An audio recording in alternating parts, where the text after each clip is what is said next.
energía, perdón, con reacción y sin reacción.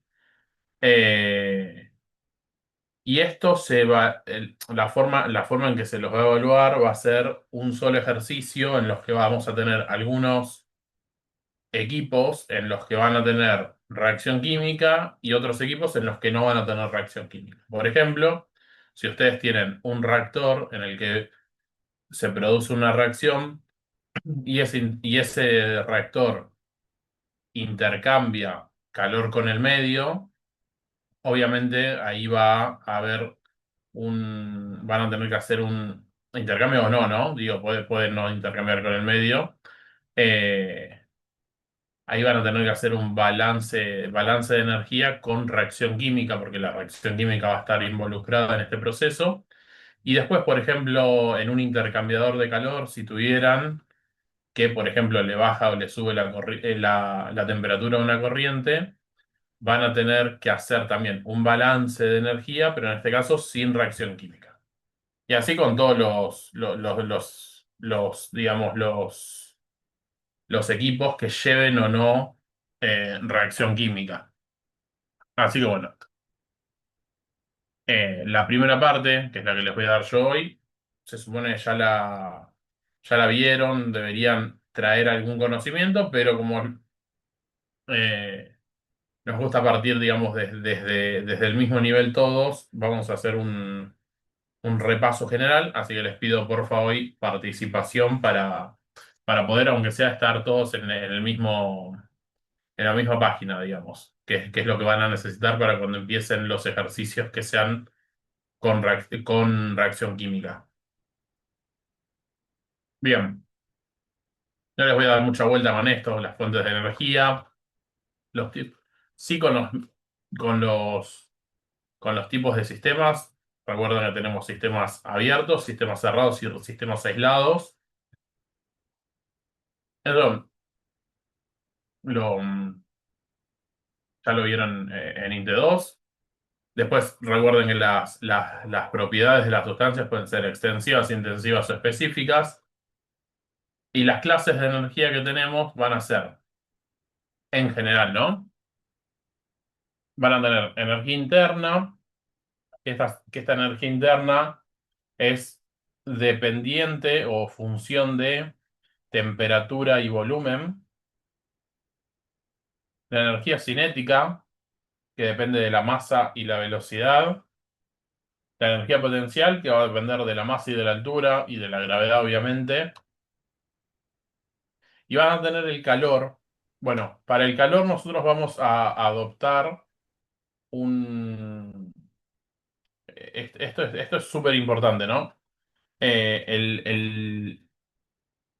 Digamos, el signo, digamos, que nosotros le vamos a poner al calor es totalmente arbitrario, pero nos vamos a manejar con esta nomenclatura, que es la misma nomenclatura con la que se maneja el resto de las materias, y es el sistema que considera calores negativos para cuando el sistema libera calor, es decir, cuando el sistema pierde calor, el calor es negativo, y cuando el sistema absorbe o recibe calor, ese calor es positivo. Es decir, es el sistema que se llama egoísta, es decir, pues siempre está mirado desde el lado de mi sistema. Si mi sistema tiene que dar, ese calor va a ser un calor negativo, y si mi sistema absorbe, eh, va a ser positivo. Bien, y el trabajo es exactamente al revés. Si el trabajo es realizado por el medio contra mi sistema, es decir, si mi sistema recibe trabajo, va a ser negativo, y si mi sistema realiza trabajo, ese trabajo va a ser positivo. Eso eh, es como acordárselo, y es importante que ustedes esto lo sepan, porque les va a depender todos los ejercicios que hagamos de acá a fin de año, va a depender de estos signos de calor y trabajo. Especialmente van a tener que poner atención a los ejercicios de eh, estado no estacionario, que van a tener que elegir ustedes el signo de que tenga tanto el calor como el trabajo, pero en el resto de los ejercicios, si bien el signo va a estar dado por las cuentas que ustedes vengan haciendo, muchas veces para entender qué es lo que está pasando o porque me dan un dato extra, por ejemplo, me dicen, volviendo al signo, nos dice el calor que libera mi reactor es de, no sé, 10.000 kilowatts. Y me lo dice así, como el calor que libera es 10.000 kilowatts. Yo sé que cuando yo tenga que poner ese dato del calor en mi sistema, ese dato de esos 10.000 kilowatts los voy a poner en negativo, porque esos son, digamos, son esos kilowatts que mi sistema está perdiendo o que está liberando hacia el ambiente. Entonces, a prestarle bastante atención, yo suelo ser como bastante hincha con el tema de prestarle atención a los signos del calor y el trabajo, y es algo eh, que digamos que se suele, como no se le suele dar tanta bolilla, mismo me ha pasado a mí también no darle tanta bolilla porque es como, bueno, sí, obvio, es positivo, es negativo, como que suena muy, muy obvio y muy, muy fácil de acordarse, pero es importante intentar internalizarlo y entenderlo y por qué es positivo o por qué es negativo. ¿Bien? Simplemente eso. Bueno, vamos a la parte de balance de energía. Eh, Obviamente nos regimos por el primer principio de la termodinámica o balance general para sistemas cerrados, en donde la diferencia entre calor y trabajo va a estar dada por el diferencial de la energía interna más el diferencial de la energía cinética más el diferencial, el delta, perdón, más el delta de la energía potencial. Es decir, todas las energías, tanto interna como cinética como potencial, en el final, menos las iniciales. Esto igualmente van a hacer más foco con Connie. Lo que yo quiero que se lleven es,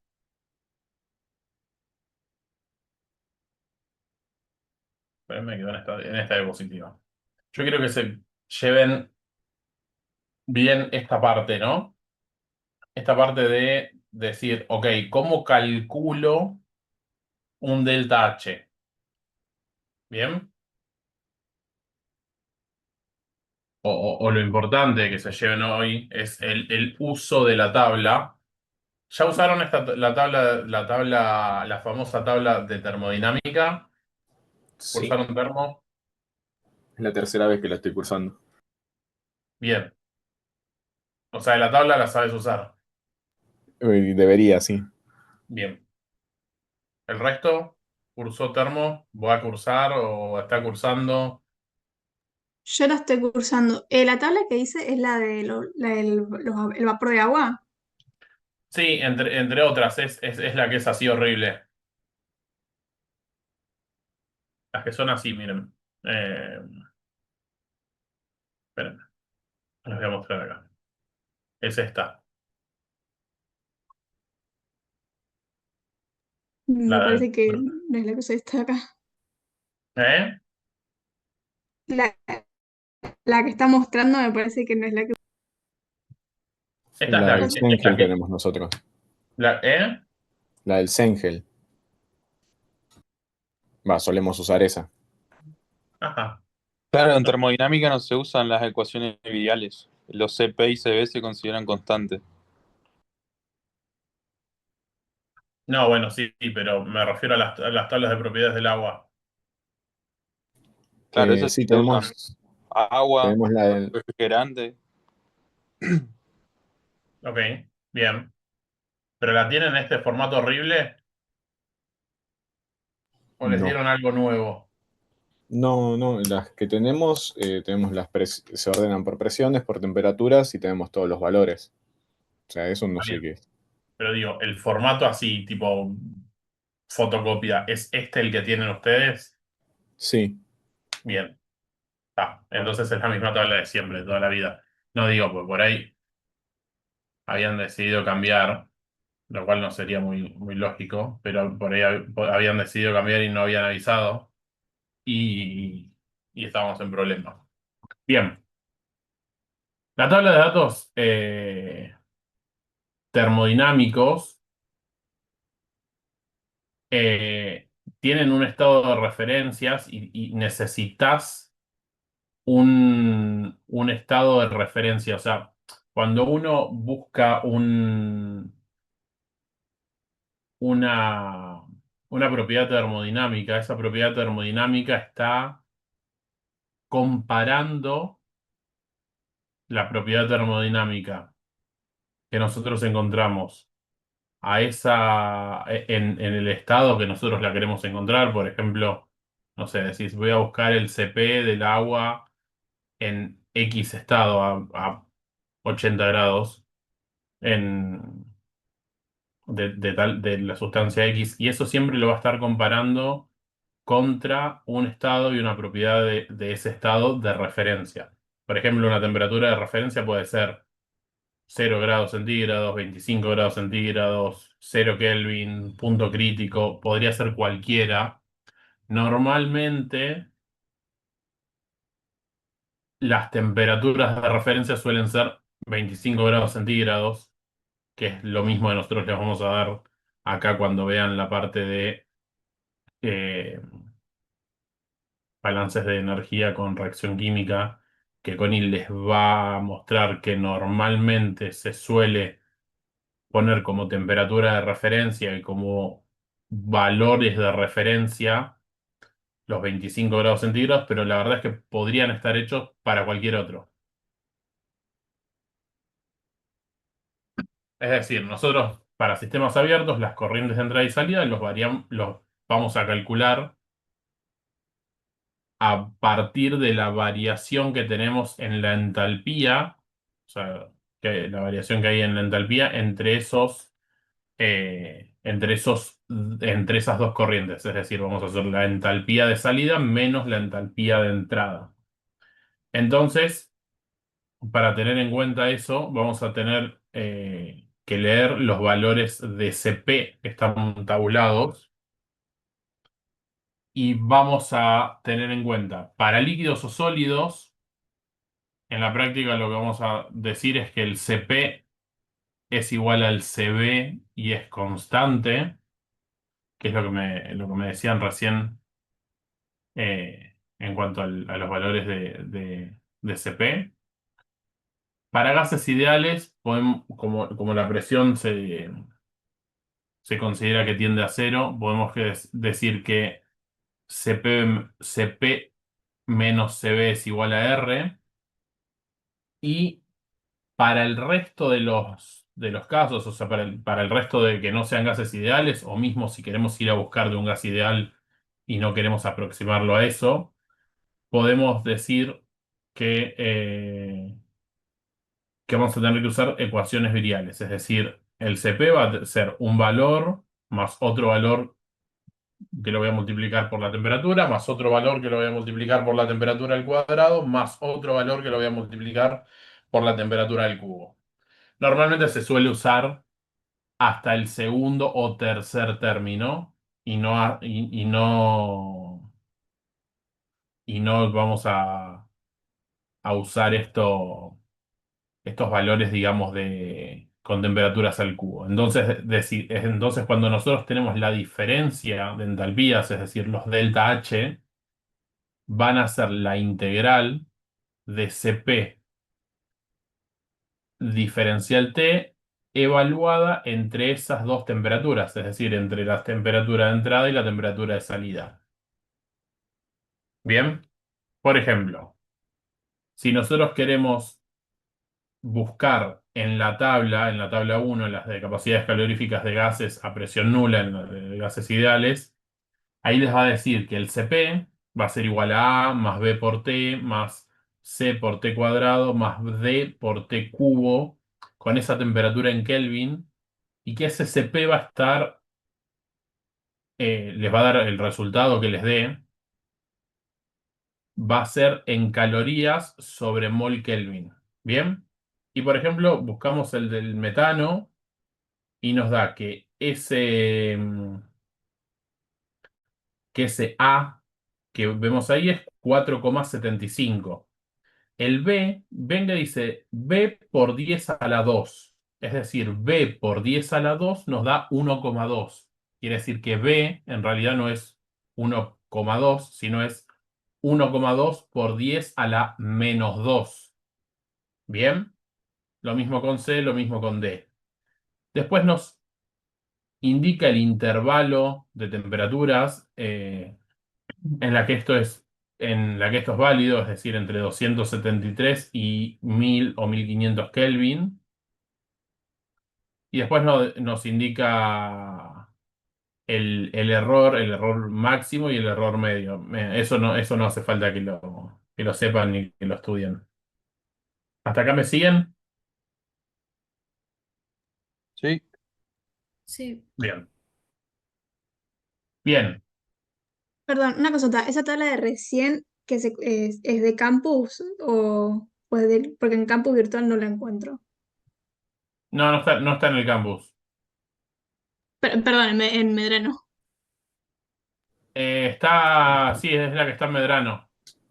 ¿Es el compendio de tablas ese enorme? Es el compendio de tablas grande que está anillado que pesa un Sí. montón.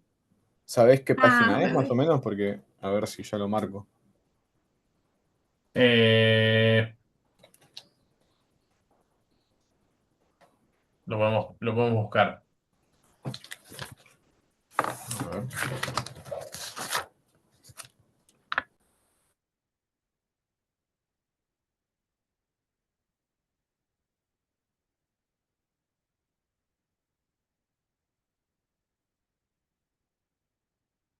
Mm,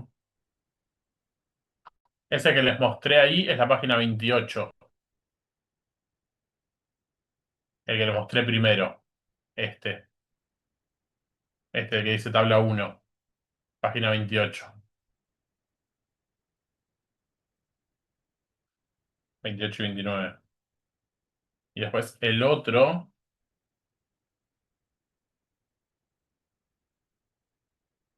es la página 30. Ah, sí, acá están. Bien. Entonces lo mismo, para esto lo mismo, les va a decir que la forma virial, la ecuación virial va a ser A más B por T más C por T cuadrado más D por T cubo. Y, y ustedes tienen que evaluar ahí, por ejemplo, para la acetona será 71,96 el A y el B dice, vamos a la tabla original. El B dice 10 a la menos 3. Entonces el B será 20,1 por 10 a la menos 3. Es decir, lo que me están diciendo que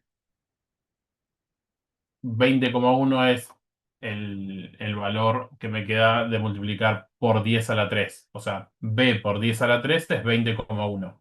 Entonces, B será 20,1 por 10 a la menos 3.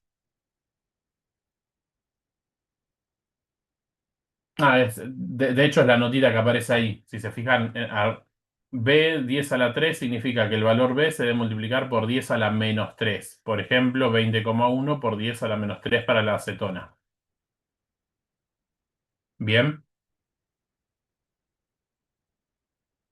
Después tenemos otra tabla 3 que, que ya nos da la ecuación virial. Por ejemplo, la, la, para el aluminio nos dice que y acá nos va a dar, en los casos de estos para para los elementos y compuestos inorgánicos, van a tener acá unos estados, ¿no? Van a tener cristal, líquido y después pueden tener G de gas o B de vitrio. Esos también les va a aparecer el rango de aplicación en el que los tienen que usar. Por ejemplo, para el aluminio, si ustedes si ustedes están en Kelvin, ¿no? Entre 273 y 931, van a usar este, que será 4,8 más 0,00322 por T para estas temperaturas, y para temperaturas superiores a 931 el CP se mantiene constante en 7 cuando es líquido. Y eso tiene sentido. Cuando es líquido se mantiene constante. Cuando es eh, un cristal, que es lo mismo que si fuera un gas, o sea, digamos, tiene el mismo comportamiento en cuanto al CP, ¿no? Pero digo que no es líquido, lo vamos a tener que usar la ecuación virial. Entonces, hay cambios de estado de agregación en todo lo que es las distintas sustancias, que pueden ser vaporación. ¿Vaporación qué es? Cuéntenme.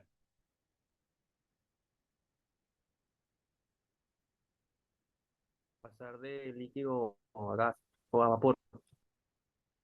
Pasar de líquido a gas. Bien. Fusión. De sólido a De líquido. sólido a líquido. Fusión de sólido a líquido. Bien. Sublimación. De sólido a gaseoso. De sólido a gaseoso. Bien. Condensación.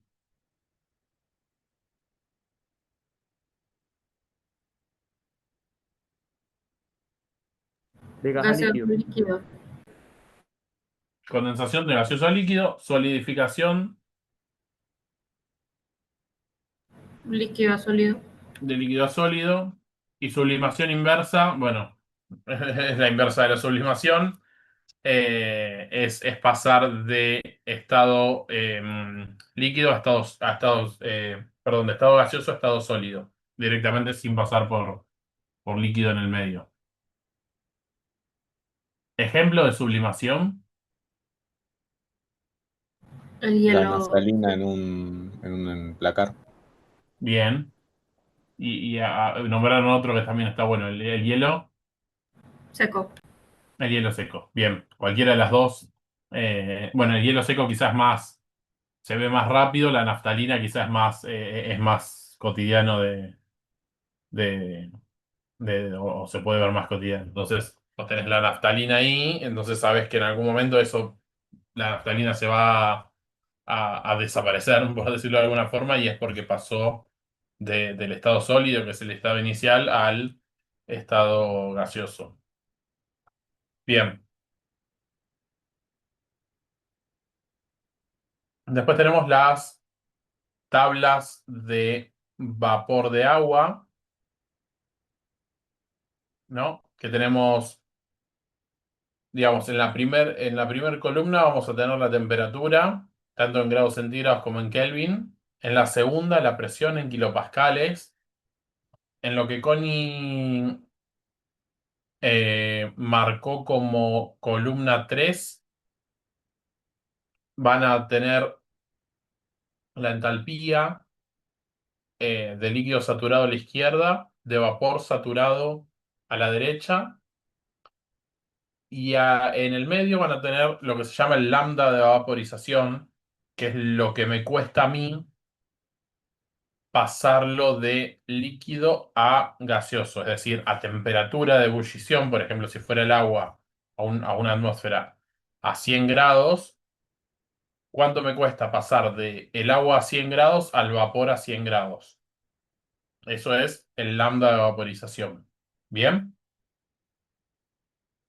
Y si el estado está en un intermedio, tengo mitad vapor, mitad líquido, voy a tener que usar el lambda de vaporización para esa parte intermedia, ¿no?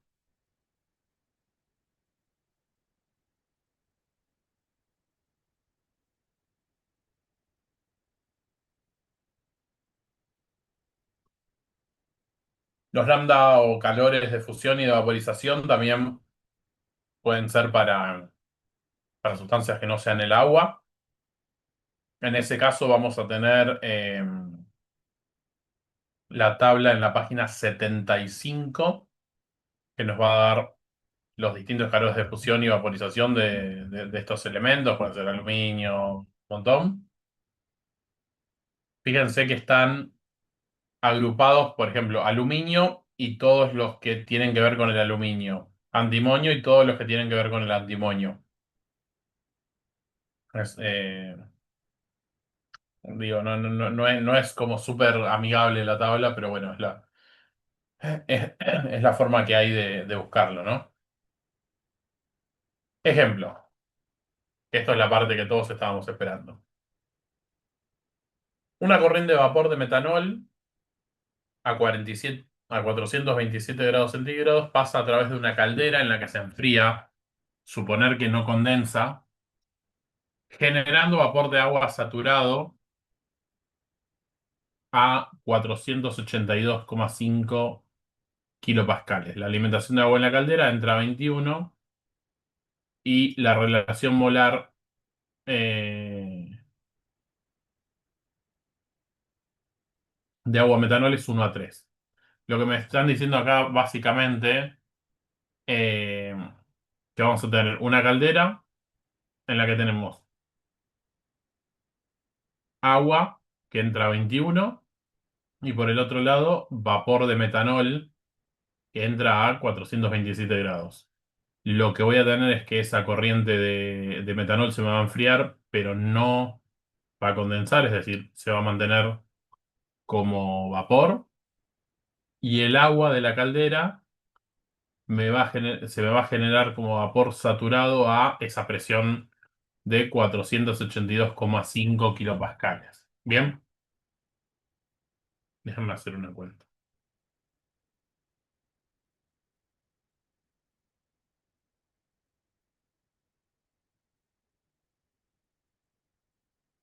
No es tanta locura. Nos pregunta la salida, la temperatura de salida del metanol. Bueno, básicamente nosotros lo que vamos a tener es esto, es agua que va a estar a 21 grados centígrados como líquida. Después vamos a tener agua que va a estar como vapor saturado a 482,5 kilopascales. El dato de vapor saturado es súper importante, pues si no nos tendría que decir también la temperatura. Después tenemos el metanol, que va a estar como vapor tanto en la entrada como en la salida. Entra a 427, sale a una temperatura X. Nos dice que la relación agua-metanol en la entrada es de 1/3, es decir, que cada 3 moles o moles segundos, si lo quieren poner, de metanol tengo un mol de agua. Entonces podemos calcular la temperatura de entrada para pasarlo a Kelvin del metanol, que son 700 Kelvin. Nosotros en un balance de energía podemos decir que la diferencia de entalpías más la diferencia de energía cinética más potencial va a ser igual al calor menos el trabajo. Nosotros acá lo que vamos a considerar es que no va a haber energía cinética ni potencial, porque no hay ni caídas ni cambios bruscos de velocidades, nada que haga, en realidad van a ser despreciables, porque no va a haber nada que haga que esas temperaturas o esas presiones se modifiquen por la energía cinética y la energía potencial. Y después lo que les digo es que no hay ningún trabajo hecho sobre el sistema y que el calor, digamos, el sistema va a ser adiabático, no va a compartir ningún tipo de calor con el ambiente. Entonces vamos a poder decir que la diferencia de entalpías van a ser cero, es decir, el delta de entalpías del metanol más el delta de entalpías del agua va a ser cero. Dicho de otra forma, toda la energía que el agua está absorbiendo para pasar de líquida a 21 grados a pasar a vapor saturado a 482,5 kilopascales, la estoy obteniendo del enfriamiento del metanol y ese enfriamiento del metanol no está liberando energía para ningún otro lado. ¿Bien?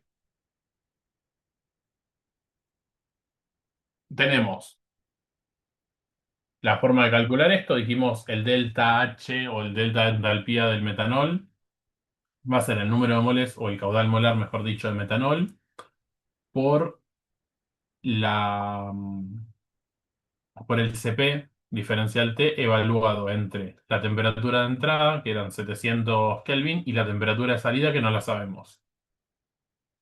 Y en el caso del agua, vamos a poder eh, ponerlo como el número de moles de agua por la entalpía de salida menos la entalpía de entrada, pues van a ser valores que en tabla vamos a poder buscar. ¿Bien? No así el metanol, pues no lo vamos a poder buscar en tablas. Bueno, no tenemos tablas de entalpía de metanol. Existen, pero no las tenemos nosotros. Entonces, de la tabla de vapor de agua, vamos a sacar que la entalpía del líquido saturado, bueno, nos decía que estaba que era líquido a 21 grados, va a ser 88,04. Si quieren, lo podemos ir a buscar a tabla. Es decir, de la tabla de vapor de agua,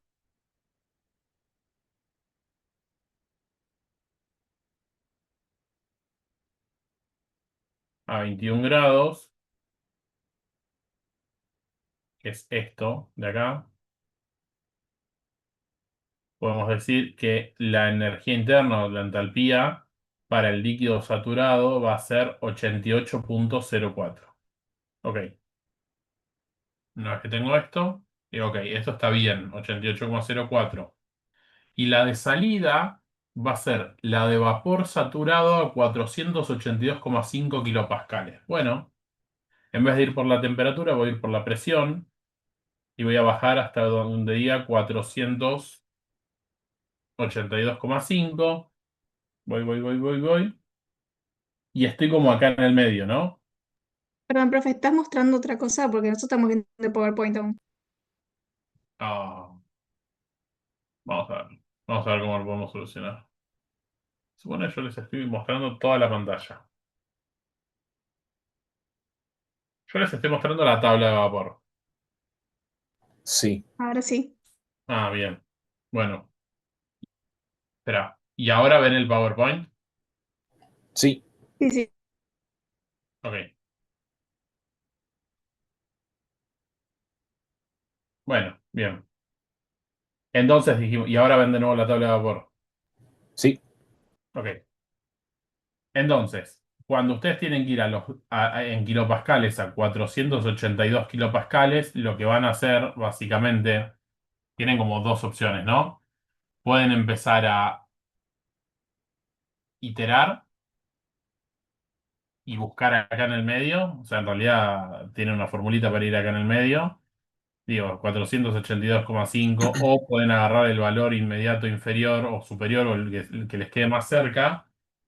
Y van a ver que acá es 631,6, que es el que es más cerca, que es 475 o 476. Entonces tomamos este valor, que va a ser el vapor del líquido saturado. No, espera, está mal.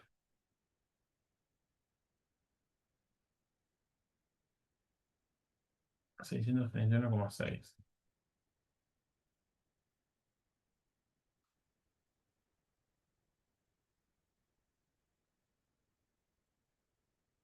Bueno, ese valor que está ahí, en el que les estoy mostrando en el PowerPoint, está mal. Como nos dice que sale como vapor saturado. No, está bien. ¿No sería de vapor sobrecalentado a vapor saturado? Si No, se no, enfría. no, pues es el agua. El agua No 21, entiendo, no acabamos de entiendo ver. por qué dice que no condensa. O sea, si yo lo pongo en una caldera, no va de la, del borde derecho de la campana hacia el borde izquierdo, y eso no estaría condensando. No, pues mientras se mantenga dentro de la campana, mientras se mantenga como sobrecalentado, igual estamos hablando del agua, ¿eh? Ahora. Sí, sí, pero no entiendo Pero lo que en decía el que no condensa es gráfico. el metanol. Ah, listo, listo. No nos confundamos No con dije eso. nada. El agua va de 21 grados a 482,5 kilopascales. A Ah, el agua 21 es el grados ya medio. vimos que era esta la entalpía del líquido saturado. Fuimos acá, 21 grados, la entalpía del líquido saturado. No, perdón, 21 grados, la entalpía del líquido saturado. Donde dice entalpía, 88,04. Y a 482,5 kilopascales,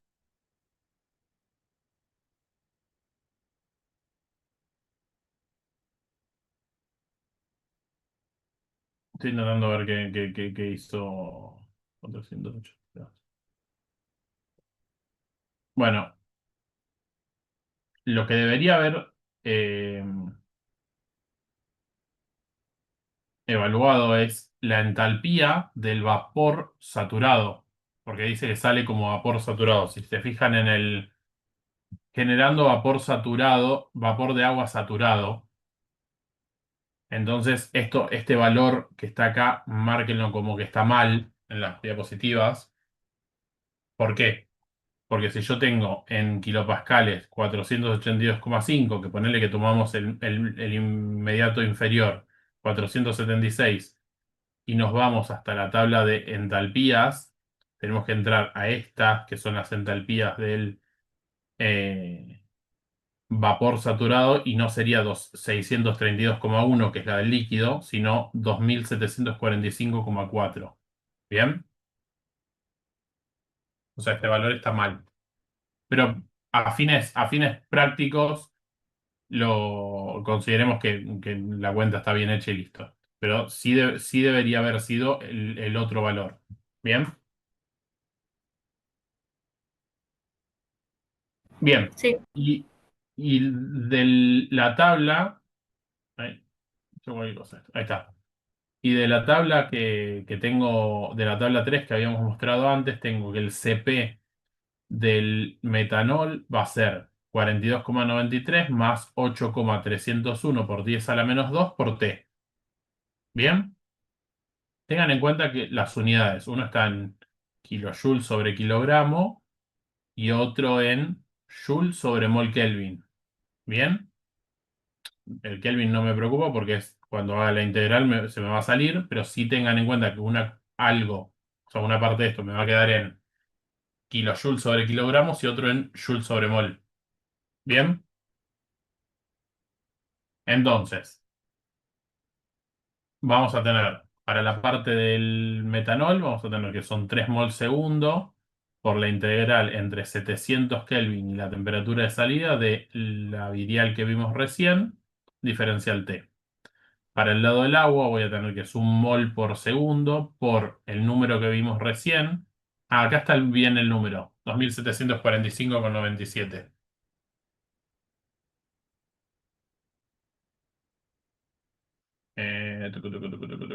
Tucu. 2745 bueno, con coma 4 está acá. Lo haber sacado con y de otro lado. Pero es no, 2745, listo. Menos 88,4, o sea, acá está corregido. Por 18/1, es decir, para pasar los moles a gramos. Recuerden que esto iba a estar en joule sobre gramo. Disculpe, pero fue una Eh, consulta. ¿El sí, 42,93 de dónde salió? El del principio de la ecuación.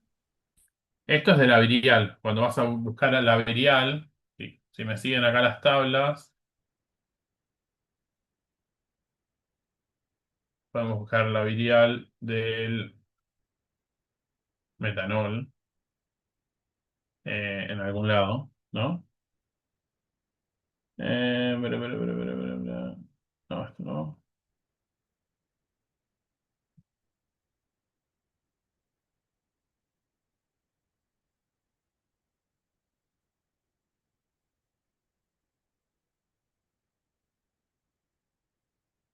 Mm,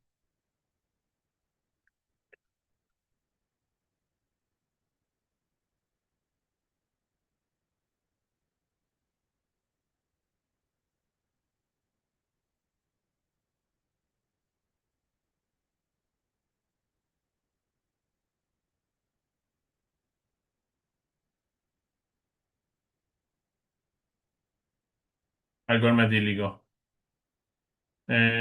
No, tampoco es esta.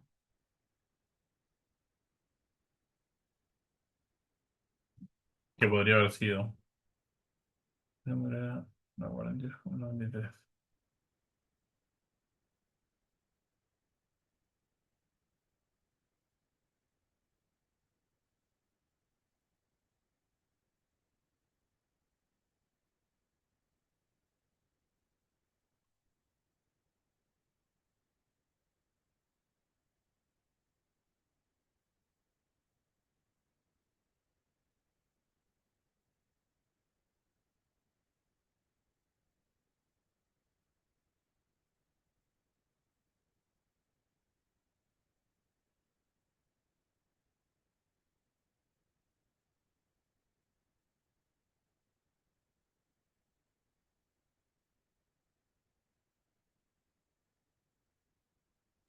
Profe, está en la PPT 17, la tabla esa, con la virial del metanol.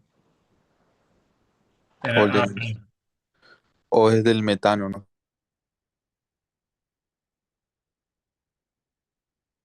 Ya no las tengo numeradas yo. Eh,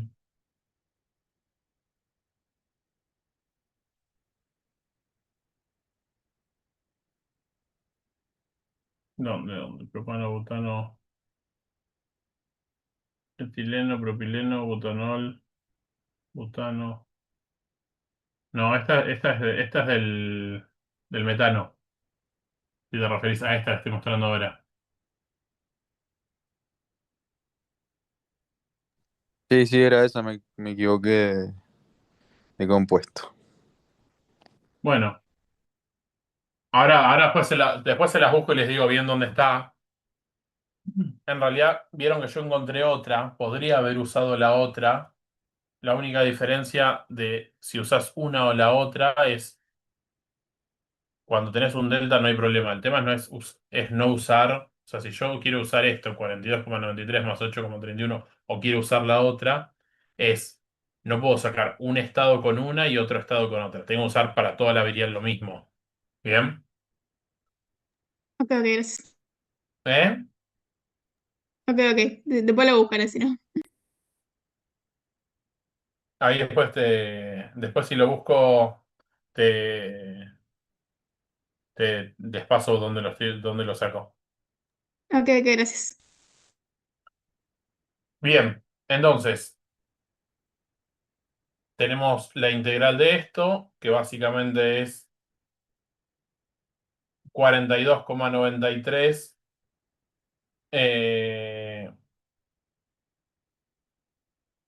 por TS menos 700, ya evaluado acá, más 8,31 por 10 a la menos 2 sobre 2, por T sobre S cuadrado menos 700 cuadrados, Kelvin cuadrado, bueno, pero para darle las unidades, ¿no? Esto me da Joule sobre mol Kelvin y recuerden que lo otro me da Joule sobre segundo, pero cuando lo multiplique acá por los Kelvin, se me van con los Kelvin de la temperatura y cuando lo multiplique por los moles, se me va con los moles y me quedan en Joule sobre segundo. Ya tengo las unidades bien, eso es importante, y lo tengo igualado a cero. Entonces básicamente me va a dar algo que es un número, más algo que es un número que depende de t, más otro algo que es un número que depende de t cuadrado. Entonces ahí ya puedo resolver. y me va a dar. Recuerden que estas ecuaciones, cuando usan las resolventes de las calculadoras, normalmente les tira dos números. Hay algunas calculadoras que les va a tirar un solo número, otras le van a tirar los dos. Si les tiran los dos, van a ver que un número es, normalmente un número es positivo, otro negativo, un número es cualquier cosa. Se van a dar cuenta cuál es. Pero si les da un número que es raro, fíjense que siguiendo haciendo enter, o cada calculadora tiene como su propio como esquema de laburo, pero en la mía haciendo enter te lleva a la segunda, al segundo resultado. En este caso, 530 Kelvin o 257 grados centígrados. Es decir, nosotros tenemos que, para calentar esta agua de 21 grados a 482,5 kilopascales, que si veíamos en las tablas de vapor, esos 400 y picos de kilopascales los encontramos en 150 grados, es decir, para pasar el agua de 21 grados como líquida a 150 grados, pero como vapor saturado, no 150 grados como sobrecalentada, lo que tenemos que hacer es enfriar el vapor de metanol desde 427 hasta 257 grados centígrados. ¿Bien? ¿Se entiende un poco el espíritu de estos ejercicios?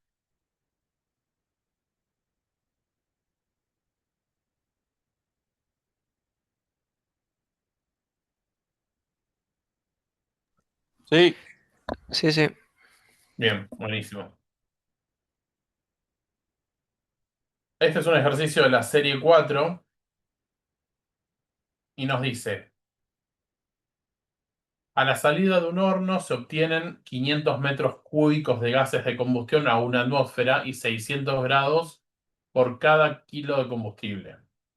Dichos gases se enfrían hasta 205 grados centígrados al pasar por una caldera de recuperación donde entra agua a 50 y sale vapor saturado a 1,7 kilogramos fuerza centímetros cuadrados manométrica. El análisis de los gases de combustión es 11% dióxido, 6% oxígeno, 7% agua y 76% nitrógeno, todo en base molar. Nos dice que suponer que en la caldera no hay pérdidas, es decir, que el calor intercambiado con el ambiente es cero.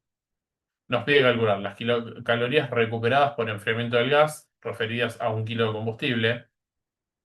En realidad podemos referir todo nuestro problema a un kilo de combustible. Y los kilos de vapor producidos en la caldera por cada kilo de combustible.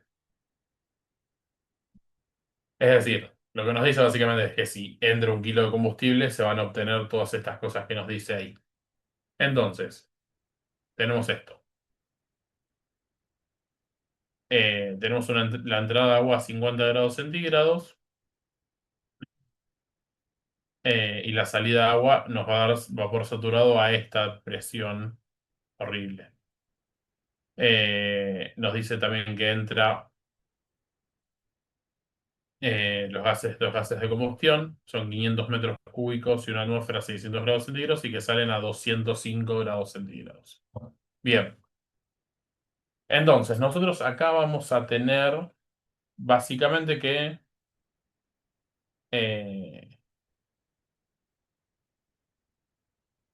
decir lo siguiente. Nosotros tanto en la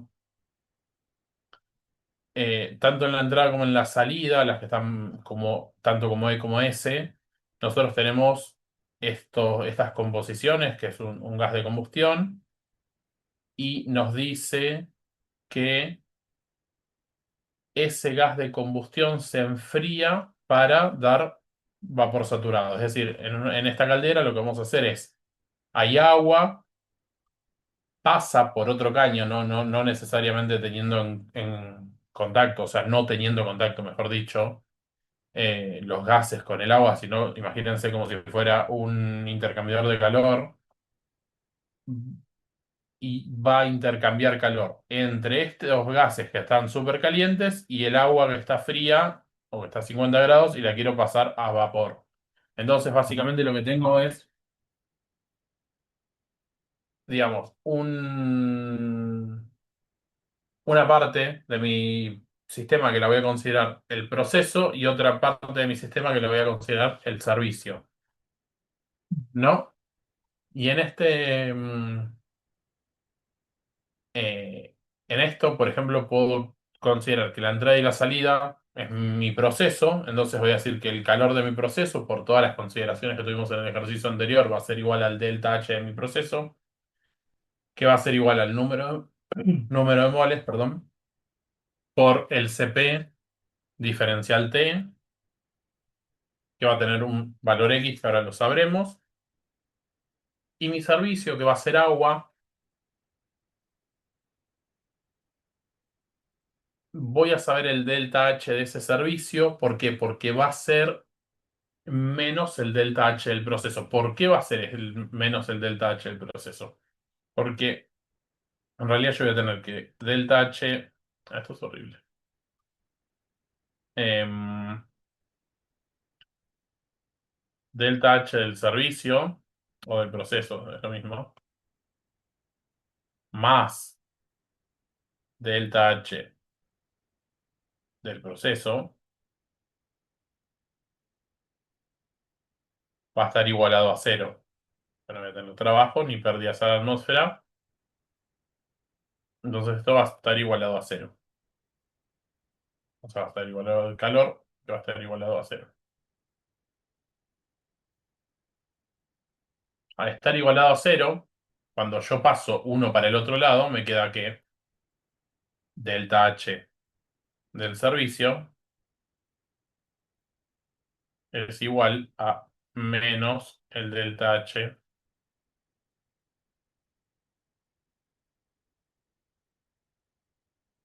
del proceso. Bien. En nuestro caso, el servicio lo vamos a tener con agua. Entonces vamos a saber la masa de agua que tenemos y vamos a poder averiguar la entalpía de salida y la entalpía de entrada. Entonces, básicamente, si nosotros tuviéramos todos los datos, ¿no? Sería sacar los números de moles estos, el Cp que lo buscamos en tabla, y esto nos va a dar un delta H del proceso. Con este número vamos a saber el delta H del servicio, y con este número vamos a saber la masa del servicio multiplicada por la diferencia de entalpías. En nuestro caso, lo que nos pide, ¿no? Lo que nos pide es los kilos producidos en la caldera por kilo de combustible. Entonces, básicamente lo que nos está pidiendo es la masa de servicio. ¿Bien? Bueno, vamos a hacerlo. Si nosotros sabemos que nuestro gas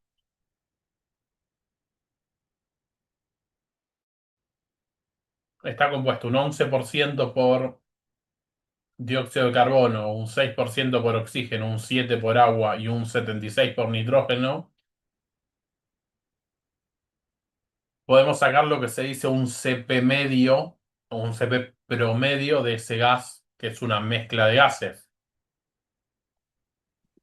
Para sacar ese Cp medio, lo que voy a tener que hacer es multiplicar la fracción de cada gas, de los que esté en la mezcla, en la proporción que esté en la mezcla, multiplicado por el Cp de ese gas. Por ejemplo, sería Cp medio del gas, sería 0,11 por, abro paréntesis, 6,316 más 1,4285 por 10 a la menos 2T para la parte que tiene que ver con el dióxido y así para el resto. Bien, nos quedaría de esta forma. Sabiendo que el del dióxido es este, el del oxígeno, agua y nitrógeno, cada uno lo multiplicaríamos y básicamente, como esto es un número multiplicado por un número, me suman en la fila de números y un número multiplicado por un número multiplicado por t me suman en las filas de números multiplicados por t. Entonces me queda Cp del gas, o el Cp medio de este gas, va a ser igual a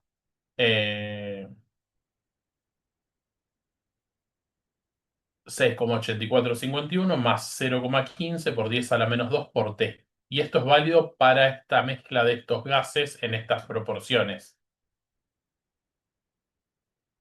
Bien. Entonces,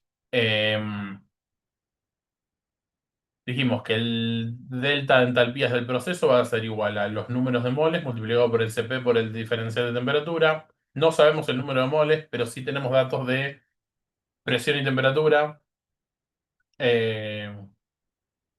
y volumen, básicamente. Pues nos dice que son 500 metros cúbicos, que son igual a 500.000 decímetros cúbicos. Y lo que vamos a poder sacar ahí son, considerando obviamente gases ideales, los moles de gas que tenemos. Entonces, nosotros vamos a poder decir que la entalpía, el delta de entalpías del proceso va a ser igual a los números de moles multiplicados por la integral entre la temperatura de entrada y la temperatura de salida de el Cp medio de nuestro gas diferencial de temperatura. Bueno, hago las cuentas y me da que mi delta H del proceso va a ser igual a 21, menos 21.680,5. Y acá viene como la primera señal de cuando nosotros obtenemos un delta H, saber si está bien o mal. A ver, obviamente no vamos a saber un montón.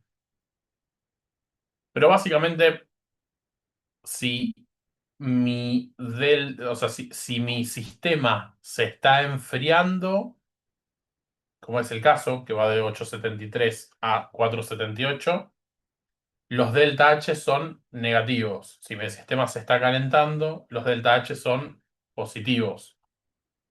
Es decir, en este caso, el delta H negativo es coherente con esa cuenta que yo hice. Es decir, un gas que yo lo estoy enfriando de 873 a 478 tiene que tener un delta H negativo, perdón.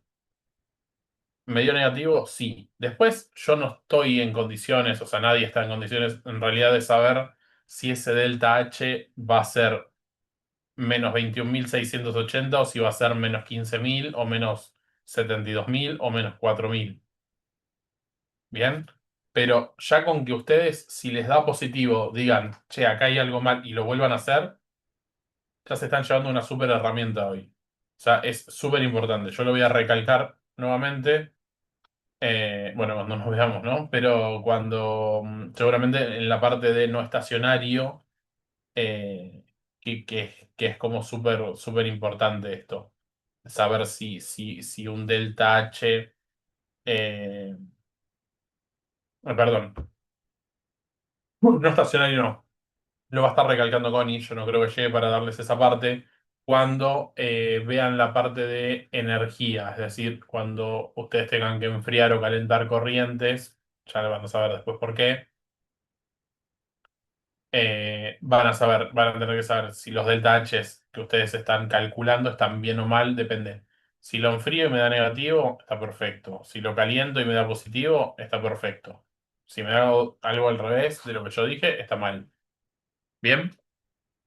Entonces, sin perder el foco, enfríe mi corriente. Entonces, estos 21.680,5 kilocalorías que yo le estoy sacando a este proceso se las voy a estar dando al servicio auxiliar.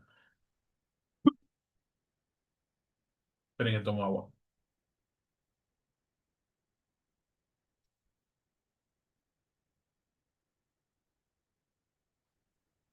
Bueno,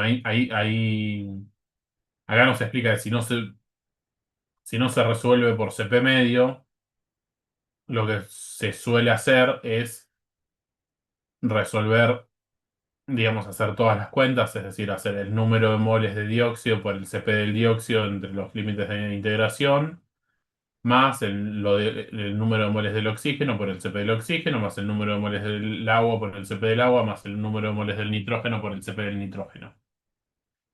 Em, Como en realidad vos tenés que los valores son iguales, entonces te va a dar, que es básicamente lo que dice abajo, como vos tenés esta relación que son iguales, los límites de integración son iguales, podés poner un solo límite de integración y multiplicar los CP, cada mol con cada CP. Si sumo esos moles, me va a dar básicamente para poder sacar afuera los números de moles totales y acá adentro me va a quedar multiplicado cada fracción por cada CP, que es lo que hice arriba para sacar el CP medio.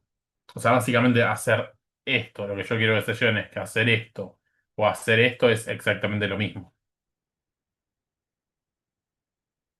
Entonces dijimos que el delta H del servicio es igual a menos el delta H del proceso. Es decir, yo tengo que eh, el delta H del proceso entonces va a ser menos el delta H del servicio, si lo quieren tomar así.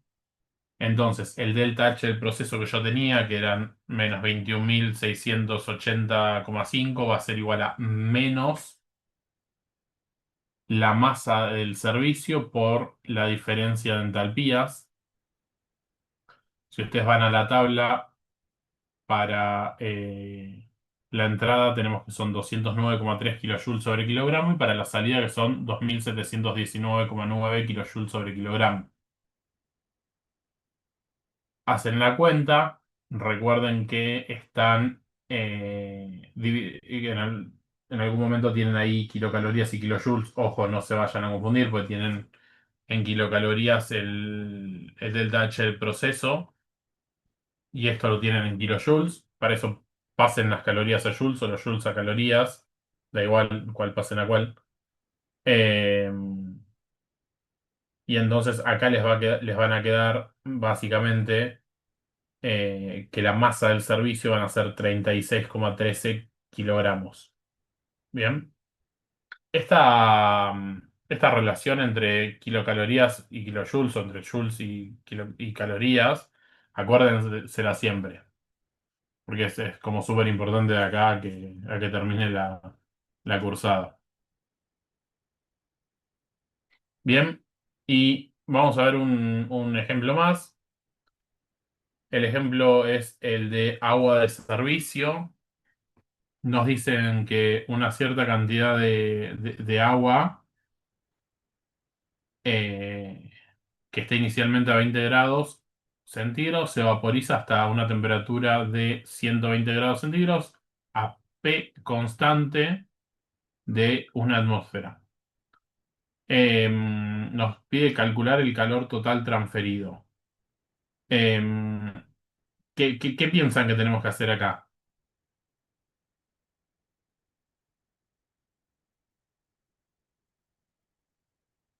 O sea, ¿cómo opera el agua? O sea, nosotros tenemos agua líquida y va a salir vapor ¿qué? A 120 grados. Recuerden, una atmósfera, Sobrecalentado. vapor sobrecalentado. Es decir, vamos a tener, imagínense que están lo están haciendo ustedes. Van a tener agua, agua, agua. Yo lo voy calentando, lo voy calentando, lo voy calentando, lo voy calentando, que tengo agua, agua, agua más caliente, llego a 100. Lo vaporizo todo y una vez que lo vaporizo todo, que ese vapor en el mientras tanto va a estar a 100 grados, una vez que se vaporiza todo, les tengo que seguir dando calor para pasarlo de 100 a 120 grados. Es decir, voy a tener como tres tramos, ¿no? Un tramo que voy a estar calentando agua, un tramo que voy a estar pasando el agua de estado líquido a estado gaseoso y otro tramo en el que voy a estar calentando el vapor de agua. ¿Me siguen hasta ahí? Sí, sí. Bien. Entonces, como bien dijimos, el agua es de servicio. la podemos separar entre, o sea, la entalpía, el delta de entalpía de esa agua de servicio, la podemos separar en tres.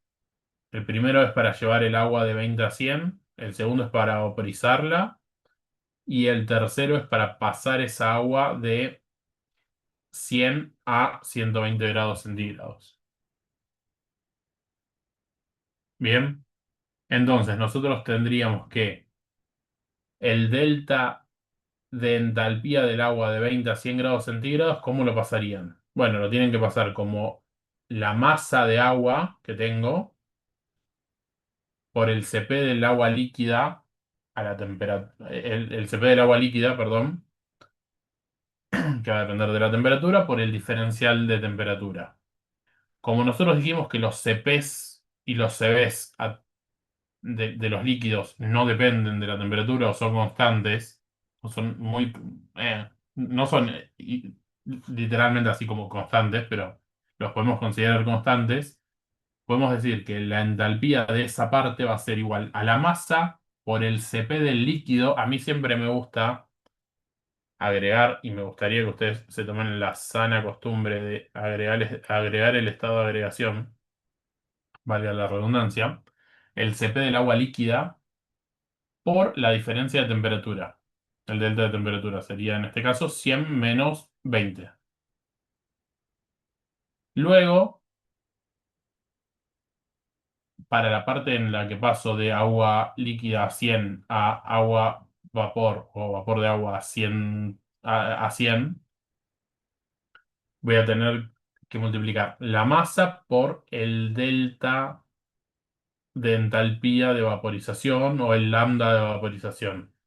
Lo pueden encontrar esto también como lambda, que se escribe como algo así. Bueno, que es lambda de vaporización.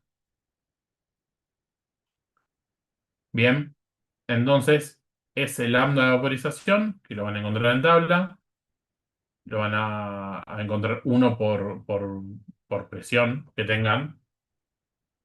Por ejemplo,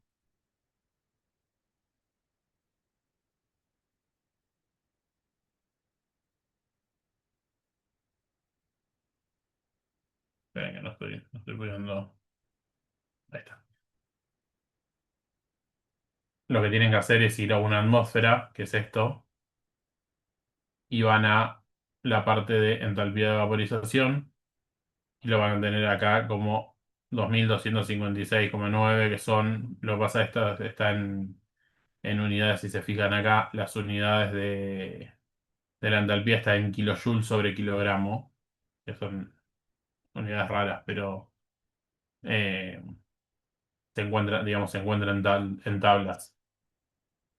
Y después, el agua esa, que ya la tienen en forma de vapor, la van a tener que pasar de 100 a 120 grados centígrados.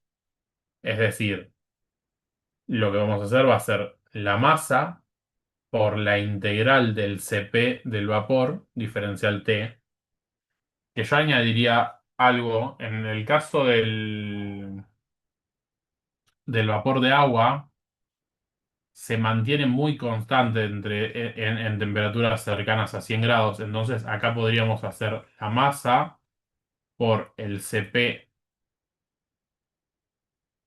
del agua vapor por el delta de temperatura. Porque esto es muy similar a esto. ¿Bien?